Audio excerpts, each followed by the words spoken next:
हम CSS start कर रहे हैं, ठीक है।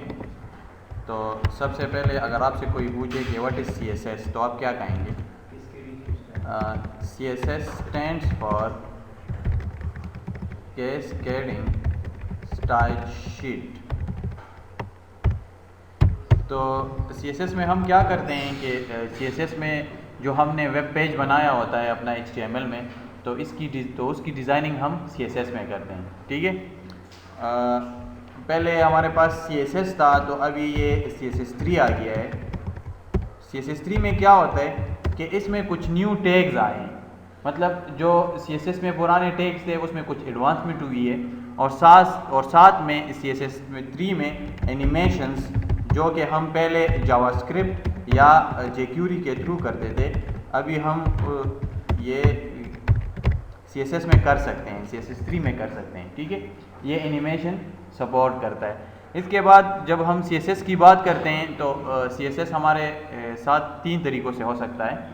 नंबर फर्स्ट जो है, मतलब अगर आपसे कोई पूछे कि टाइप ऑफ CSS कौन कौन से हैं, तो आप कहेंगे नंबर फर्स्ट हमारे पास जो है वो है इनलाइन CSS, सेकंड हमारे पास इंटरनल CSS, और थर्ड जो हमारे पास है वो एक्सटर्नल CSS है, ठीक है। तीनों में डिफरेंस क्या है? तीनों में कुछ भी डिफरेंस नहीं है, ठीक है। ये इनलाइन CSS जो होता है ये हम थ्रू टैग्स करते हैं। जो हमारे पास टैग्स होते हैं, मतलब जो पैराग्राफ है या हेडिंग है, इसके अंदर ही हम CSS की कोडिंग करते हैं। इंटरनल में क्या होता है कि ये हम हेड में करते हैं। मतलब अगर आपसे कोई पूछे कि इनलाइन CSS कहाँ होता है, तो ये तो अभी हम प्रैक्टिकल करेंगे, लेकिन मतलब अगर कोई क्वेश्चन करे आपसे, तो ये हम टैग्स के अंदर करते हैं, ठीक है। टैग्स के अंदर ही हम स्टाइलिंग करते हैं।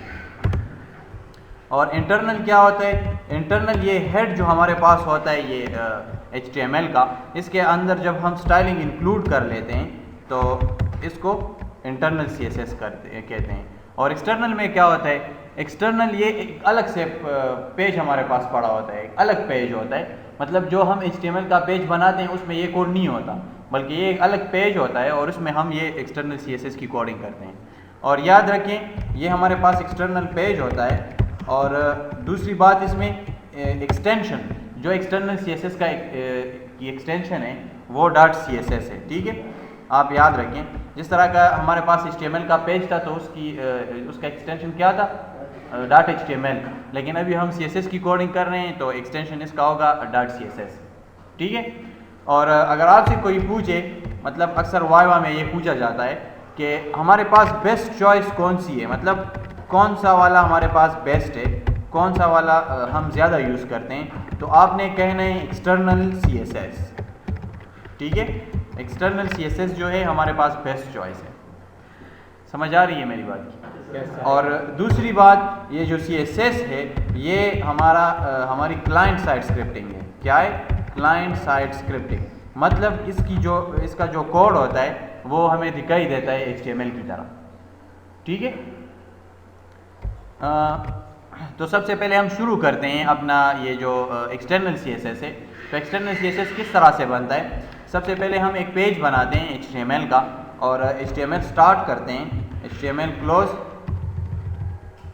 ये तो वही पुराना किस्सा है, ठीक है। और ये हेड, ये हमारे पास बॉडी हो गया, और बॉडी के अंदर हमारे पास क्या होता है?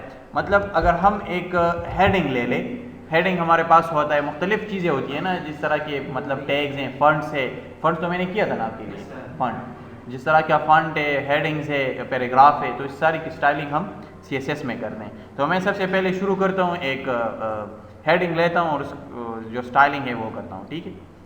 तो पहले मैं एक H1 ले लेता हूँ, H1 को क्लोज करके इसके अंदर आप जो भी लिखना चाहें आप लिख सकते हैं।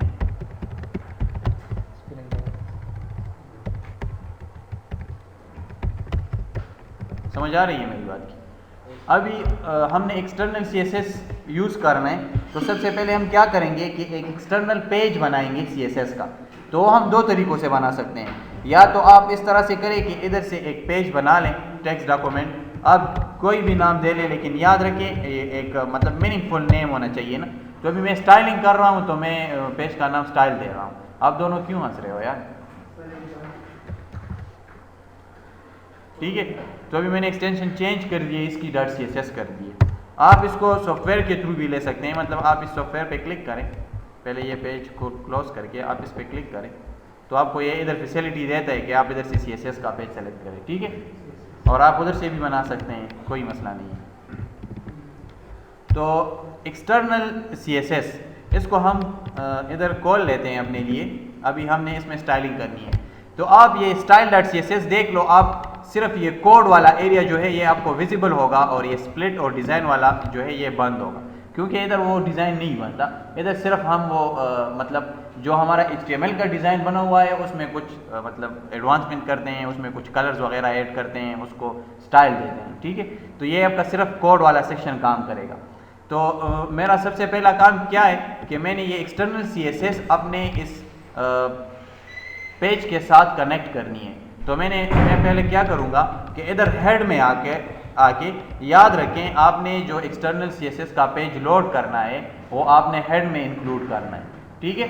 तो सबसे पहले आप क्या करोगे, इधर लिख लोगे लिंक, मतलब मैंने एक लिंक लगाना है, इसका मतलब ये हुआ।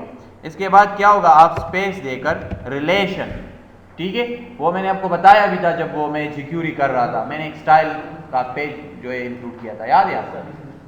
तो रिलेशन आप इधर स्टाइल शीट लिख लोगे, क्योंकि मैं स्टाइल शीट कनेक्ट कर रहा हूँ ना, ठीक है।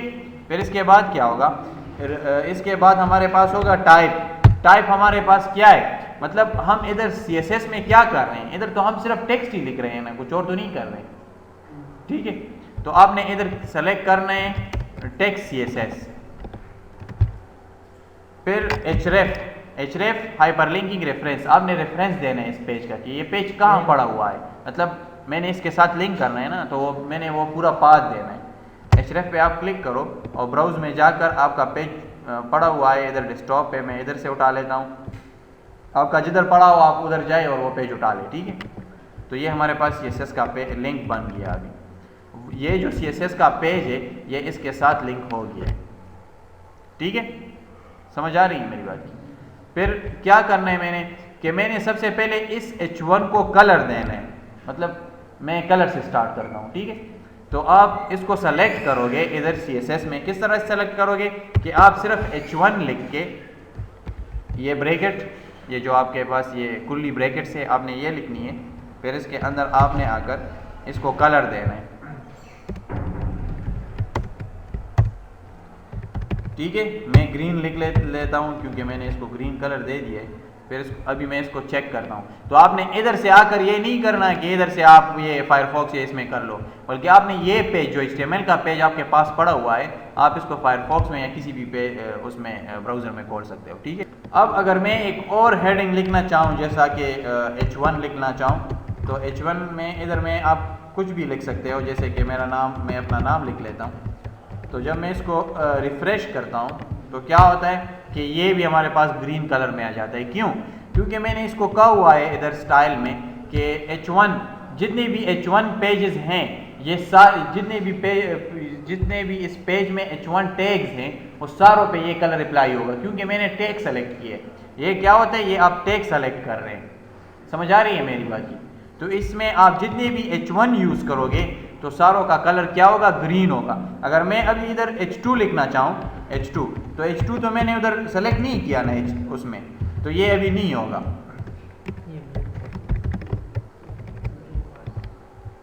ठीक है। तो ये हमारे पास ब्लैक है क्योंकि मैंने ये टेक्स्ट सेलेक्ट नहीं की, समझ आ रही है। फिर क्या होता है कि मैं इधर आकर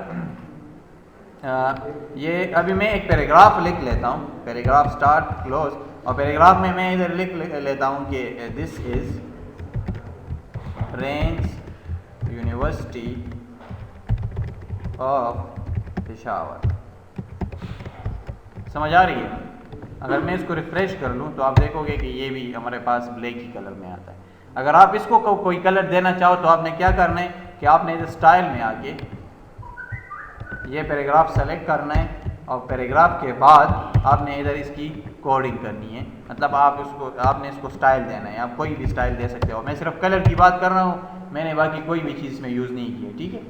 तो अभी मैं इसको इधर ये ब्लू कर देता हूँ, कंट्रोल एस के साथ सेव हो जाता है ये, और ये आप देख रहे हैं कि ये ब्लू हो गया, लाइट ब्लू हो गया, ठीक है। ये तो हमारे पास एलिमेंट सेलेक्टर्स में आपने देखा कि जब मैं टैग सेलेक्ट करता हूँ तो एलिमेंट सेलेक्टर में सिर्फ टैग सेलेक्ट नहीं होते, बल्कि हम टैग यूज़ ही नहीं करते, ये टैग सेलेक्शन हम करते ही नहीं है। मतलब कि अगर आप H1 लिख लो, उधर आप H1 सेलेक्ट करो, तो इसमें मसला क्या होता है कि आपने सिर्फ एक हेडिंग को कलर देना होता है और उस पेज में जितने भी H1 होते हैं वो सारे वो कलर ले लेते हैं। समझ आ रही है ना? ठीक है। तो मैं क्या करूँगा, अगर आपसे कोई पूछे एलिमेंट सेलेक्टर्स, हमारे पास एक चीज़ है, आपने वो चीज़ सीखनी है। पहले जो आपने देखा ये टैग सेलेक्टर था, क्या था? Tag selector. सेकंड हमारे पास क्या है? आईडी सेलेक्टर है। इसमें क्या होता है कि मैं इस तरह से करता हूँ कि ये डिलीट कर देता हूँ, आपको अभी समझ आ जाएगी कि मैं इस सिर्फ ब्रेन्स यूनिवर्सिटी को कलर देना चाहता हूँ और ये बाकी जो इसके बाद हेडिंग H1 आ रहे हैं इसको कलर नहीं देना चाहता। तो मैं क्या करूँगा, इधर एक आईडी लिख लूँगा, आईडी, और आईडी में आप कोई भी आईडी दे सकते हो, ठीक है। मैं अभी दे देता हूँ कि ये मतलब हेडिंग से, तो मैं HD दे देता हूँ, सही है। तो अभी मैं इधर CSS में किस तरह से इसको एक्सेस करूँगा, बहुत आसान है। आपने सिर्फ शिफ्ट और ये 3 प्रेस कर देना है और ये आप हैश देख रहे हैं, ये आ जाता है। मतलब अगर आप आईडी एक्सेस कर रहे हो तो आपने हैश ज़रूर लिखना है, ठीक है।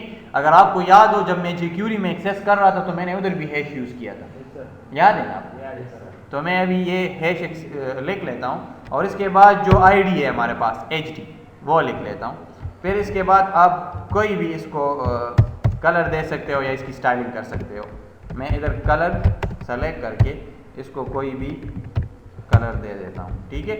और इधर आकर जब मैं इसको रिफ़्रेश करता हूँ तो आप देखते हो कि जो आईडी HD है उसने सिर्फ कलर ले लिए और बाकी जो है वो हमारे पास बग़ैर स्टाइलिंग के मौजूद है। समझ आ रही है ना? ये भी तो हमारे पास वही H1 है, लेकिन इसने कलर नहीं लिया। क्यों? क्योंकि आईडी मैंने सिर्फ इसकी एक्सेस की है, इसको मैंने आईडी दी ही नहीं है, तो ये कैसे कलर लेगा।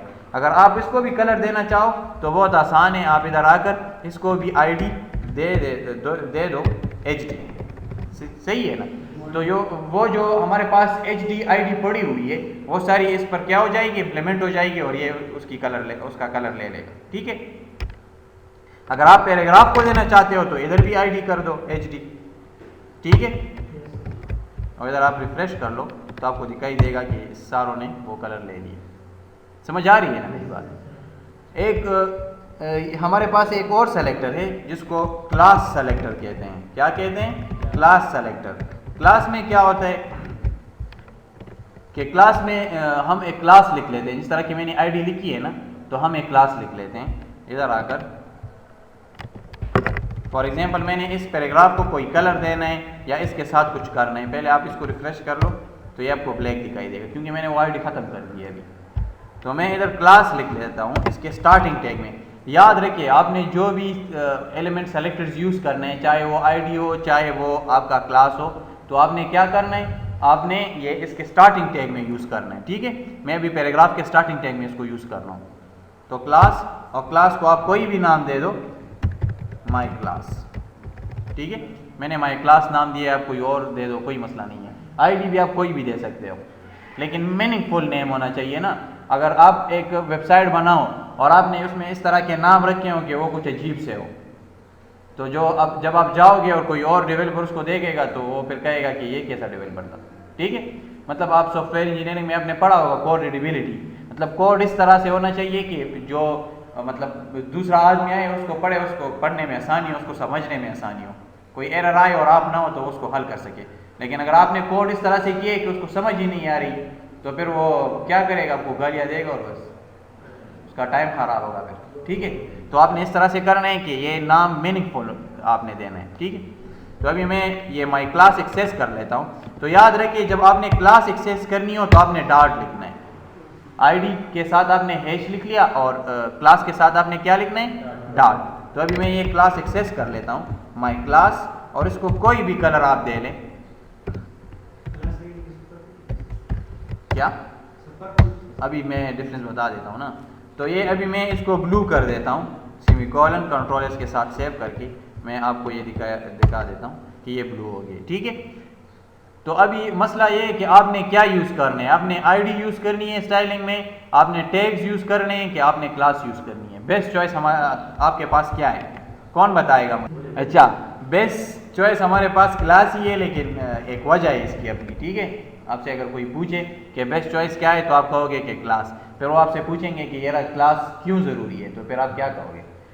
अगर आपने पहले देखा, जब मैं टैग सेलेक्ट कर रहा था तो मैं एक H1 को मतलब कलर दे रहा था, तो वो सारे H1 वो कलर ले रहे थे। इस तरह से अगर आप एक पैराग्राफ को कलर दे दो तो वो सारे पैराग्राफ जितने भी उस पेज में होंगे वो सारे वो कलर ले लेंगे, ठीक है।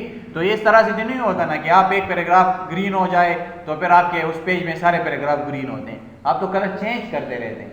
एक का ग्रीन होता है, एक का ब्लू होता है, एक का रेड होता है, एक का येलो होता है, मुख्तलिफ कलर्स होते हैं। तो अगर आप टैग सेलेक्ट कर ले, मतलब इधर आप P लिख ले इस तरह से, जिस तरह के मैंने पहले किया आपके सामने, तो इसमें एक मसला क्या होता है कि जितने भी वो पैराग्राफ होते हैं उस पेज के वो सारे यही कलर ले लेते हैं। और फिर मसला होता है, सिर्फ कलर का मसला नहीं होता, विड्थ और हाइट का मसला होता है। बहुत सी जगहों पे हमारे पास स्पेस कम होता है, तो उस पैराग्राफ का हम क्या करते हैं कि विड्थ और हाइट कम रख लेते हैं कि मतलब ये पैराग्राफ हमारे पास कम जगह में आ जाए। और बहुत से जगहों में इस तरह से होता है कि वो पैराग्राफ उसकी विड्थ और हाइट ज़्यादा होती है। बहुत सी जगहों में हमारे पास ये होता है कि उस पैराग्राफ की लेंथ और विड्थ ज़्यादा होती है ना, तो वो फिर ज़्यादा वो लेता है। तो अगर हम एक को विड्थ और हाइट कम दे दें तो वो दूसरा पैराग्राफ भी फिर वही विड्थ और हाइट लेगा। ये तो हमारे पास मसला हो गया। तो हमने ये मसला हल करना है, तो ये उस बाय टैग नहीं हो सकता, ठीक है। दूसरी बात हमारे पास आईडी क्या जाती है कि आईडी हम क्यों यूज़ नहीं करते, मतलब आईडी से हम क्यों ज़्यादा परहेज करते हैं इसमें स्टाइलिंग में। आईडी एक अमीर से ग्रामक की क्षमा तनख कारिया इशारे के लगे।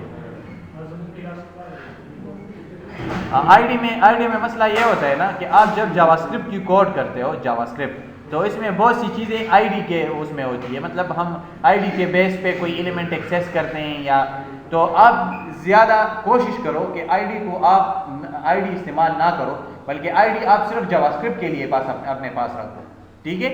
आईडी को आप अपने पास जावास्क्रिप्ट के लिए रखो, ये CSS में इससे परहेज करो। जावास्क्रिप्ट में इस तरह से होता है कि उसमें इवेंट्स होते हैं ना, कि अगर मैं इस पैराग्राफ पे जब माउस ले आऊँ तो क्या हो, एक नया पेज का वो ओपन हो जाए या कुछ और हो जाए, मतलब इवेंट्स हमारे पास होते हैं। On click, on mouse out, on mouse enter, मुख्तलिफ इवेंट्स हमारे पास होते हैं। ऑन डबल क्लिक, ये हमारे पास इवेंट्स है उधर जावास्क्रिप्ट में।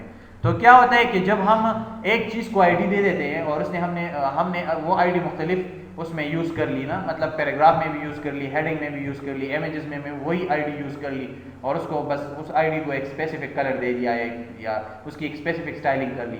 तो अब मैं ये चाहूँगा कि मतलब इसमें मैंने बहुत सी चीज़ें यूज़ कर ली, अभी मैं चाहता हूँ कि इस चीज़ों में सिर्फ एक हेडिंग पर मैं एक जावास्क्रिप्ट इवेंट यूज़ करना चाहता हूँ। तो उस हेडिंग की मैं क्या वो करूँगा, तो मैं उसकी वो गेट करूँगा, वो जो उसकी आईडी है, तो वो आईडी क्या होती है, वो तो सारों में यूज़ होती है ना। तो वो जो हम ऑपरेशंस जो हम यूज़ करते हैं उस हेडिंग पे, वो सारे उस पैराग्राफ पे और उस इमेजेस पे और सारे पे फिर वो इम्प्लीमेंट हो जाते हैं। तो फिर हमारे पास मसले होते हैं, मतलब इसमें प्रोग्रामिंग की इस्तिलाह में हम इसको आईडी कोलिजन कहते हैं। आपने आईडी कोलिजन से बचना है, और वो जावास्क्रिप्ट में सारी आईडीज यूज होते हैं। अगर आप इधर आईडी यूज़ कर लो तो फिर आपके लिए मसले होते हैं। तो आप ज़्यादातर क्या करो, आप क्लास यूज़ करो, ठीक है। समझ आ रही है मेरी बात? मतलब फिर आईडी कोलिजन पैदा हो जाती है ना, मतलब मैं एक हेडिंग पर वो चीज़ यूज़ करना चाहता हूँ, फिर वो पैराग्राफ पर भी होगा, फिर वो इमेजेस पर भी होगा, फिर वो फंड्स पर भी होगा। क्यों? क्योंकि मैंने उस सारों को वही आईडी दी है। जब एक आईडी मुख्तलिफ चीज़ों में होगी तो फिर तो मसला होगा। मतलब अगर जावास्क्रिप्ट में आप कोई इवेंट डालना चाहते हो ना, कि जब मैं इस हेडिंग पर माउस लेके आऊँ तो क्या हो कि मेरे पास एक नया पेज ओपन हो जाए, या उस हेडिंग के नीचे एक हमारे पास एक ड्रॉप बॉक्स खुल जाए, तो मैं उसकी आईडी एक्सेस करूंगा और उस पर मैं उधर वो इवेंट लगाऊंगा, कोई मतलब वो प्लगइन वगैरह लगाऊंगा। तो क्या होगा कि वो सिर्फ हेडिंग पे नहीं होगा, बल्कि वो आईडी जिधर जिधर यूज़ हुई है उस सारों पे फिर वो यूज़ होगा, ठीक है। तो फिर मसले होते हैं, तो आपने आईडी से बचना है। तो इधर हम क्लास ज़्यादा यूज़ करेंगे, ठीक है। ये हमारे पास एक्सटर्नल CSS हो गया, ये हमारे पास जो है एक्सटर्नल पेज हो गया। तो इसको इसलिए एक्सटर्नल CSS कहते हैं कि एक अलग से पेज पड़ा होता है। और दूसरी बात, आप बेस्ट चॉइस हमारे पास एक्सटर्नल CSS, तो आपने आईडी से बचना है। ये हमारे पास हो गया एक्सटर्नल CSS। एक्सटर्नल में क्या होता है कि हमारे पास अलग से एक पेज पड़ा होता है, ठीक है। अभी हम आ जाते हैं इंटरनल CSS में। इंटरनल CSS में क्या होता है कि वो भी आपने हेड में इंक्लूड करना है। तो आपने क्या करना है कि आपने इधर एक स्टाइल टैग लिखना है, और स्टाइल में आप फिर क्या करोगे कि इधर आपने वही जिस तरह से हमने उधर क्लास एक्सेस किया, वो आईडी एक्सेस की, तो आप इधर भी इसी तरीके से करते हो। तो अभी ये स्टाइल के अंदर वो CSS वाला पेज बन गया है इधर, ठीक है। आपने जो भी करना है इधर आप करो, और ये नीचे इम्प्लीमेंट होगा, उस पर अप्लाई हो जाएगा। अभी तो मैं अभी ये पहले ये आईडी एक्सेस करता हूँ HD, और HD को मैं कोई सा भी कलर दे देता हूँ,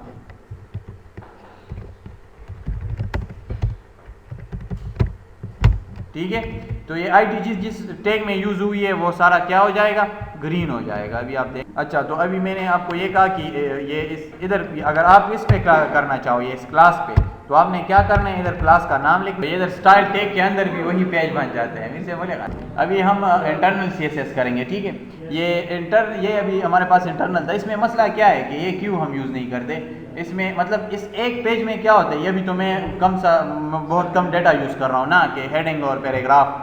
तो इसमें फिर जावास्क्रिप्ट का कोड होगा, साथ में jQuery का कोड होगा, फिर उसके साथ में बूटस्ट्रैप का कोड होगा, फिर उसके साथ में PHP का कोड होगा, और साथ में HTML का कोड होगा। तो ये पेज कितना बड़ा बन जाएगा फिर हमारे पास, तो ये एक पेज बहुत बड़ा हो जाता है। तो फिर हमने अगर हम इसके अंदर इंटरनल CSS भी कर ले, तो फिर तो ये कोड और भी ज़्यादा हो जाएगा। तो इसके लिए हम क्या करते हैं कि एक्सटर्नल पेज बना लेते हैं, तो फिर मसला नहीं होता। अगर कोई मसला आ जाए तो हम उधर एक्सटर्नल पेज में जाकर उसको ठीक कर लेते हैं, ठीक है। अभी हमारे पास इनलाइन CSS है। इनलाइन CSS में क्या होता है कि फिर उसमें ये आईडी और ये क्लासेस और इस चीज़ों की ज़रूरत नहीं पड़ती हमें, बल्कि हम क्या करते हैं कि इधर स्टार्टिंग टैग में हम क्या कर देते हैं, स्टाइल शुरू कर देते हैं, स्टाइल लिख लेते हैं। और स्टाइल के अंदर आप जो भी करना चाहो, मैं मतलब कलर दे देता हूँ, और इसमें से कोई भी कलर इंतखाब करके, तो आप देखो अभी ये वो कलर ले रहे हो, समझ आ रही है। तो मतलब आप स्टार्टिंग टैग में ही सब कुछ कर लेते हो, ठीक है। अगर आप कोई और एट्रीब्यूट यूज़ करना चाहो तो आपने क्या करना है, आपने सिर्फ इधर सेमीकोलन लगा के कोई दूसरा एट्रीब्यूट यूज़ कर। पास इंटरनल CSS, ये इनलाइन CSS हो गया। इनलाइन CSS में क्या होता है, इनलाइन CSS हम यूज़ नहीं करते, मतलब इस्तेमाल ज़्यादा नहीं करते। लेकिन बहुत से औकात में इस तरह से होता है कि हम जब कोई डिज़ाइन बना लेते हैं, तो अगर हमें कोई हेडिंग या कोई मतलब कोई एलिमेंट मूव करना हो एक जगह से दूसरी जगह, या उसको कोई कलर देना हो, तो वो इंटरनल और एक्सटर्नल CSS में उस पर वो प्रॉपर्टी जो हम यूज़ कर रहे हैं वो उस पर अप्लाई नहीं होती। तो फिर हम क्या करते हैं कि हम इनलाइन CSS कर लेते हैं। इनलाइन में ये फिर ज़रूर काम करेगा। समझ आ रही है मेरी बात। आप जब डिज़ाइन बनाओगे तो आपको खुद पता चलेगा कि क्या होता है, उसमें क्या मसले हमारे पास आ जाते हैं।